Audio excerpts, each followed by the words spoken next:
Assalamualaikum sahabat-sahabat yang dirahmati Allah.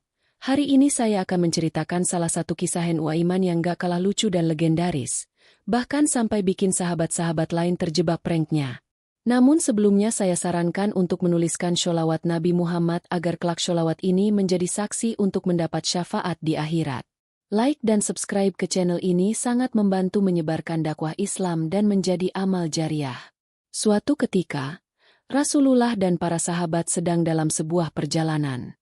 Mereka berhenti di suatu tempat, dan NU Aiman bersama seorang sahabat lainnya bernama Suai bin Al-Arid bertugas mengurus logistik. Nah, waktu itu ada rombongan pedagang Arab lewat di dekat mereka. NU Aiman yang memang suka iseng, dapat ide jahil. Dia mendekati para pedagang itu dan berkata, "Kalian butuh budak? Aku punya satu. Dia sangat pintar. Tapi suka sok-sokan bilang dia orang merdeka. Kalau dia bilang begitu, jangan percaya. Kalian ikat saja dia dulu." Para pedagang percaya. NU Aiman pun menunjuk Suai sahabatnya sendiri. Tanpa curiga, mereka langsung mengikat Suai dan menyeretnya pergi, lalu membayar NU Aiman. Suai tentu saja protes dan berteriak, "Hei, aku bukan budak. Aku sahabat Rasulullah." Tapi para pedagang malah berkata, Iya, katanya juga gitu tadi." Beberapa saat kemudian, Rasulullah mengetahui kejadian itu.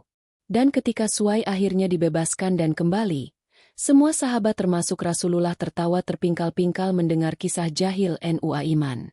Dari kisah ini, kita belajar bahwa Islam bukan agama yang kaku dan tanpa tawa. Bahkan di antara para sahabat Nabi pun, ada canda dan keisengan, selama tidak melukai, itu justru menjadi bagian dari kehangatan ukhuwah. NU Aiman bukan hanya lucu, tapi juga tulus, penuh cinta, dan selalu setia kepada Rasulullah. Walau sering berulah, dia tetap seorang pejuang, orang beriman, dan pribadi yang dirindukan. Bercandalah dengan adab. Tunjukkan cinta kepada Nabi dengan akhlak, bukan hanya kata. Dan jangan pernah meremehkan siapapun yang mungkin terlihat nyeleneh. Bisa jadi, hatinya lebih dekat pada Allah daripada kita. Kalau kisah ini bikin kamu senyum atau merenung, jangan lupa like videonya. Tulis pendapat atau hikmah yang kamu dapat di kolom komentar.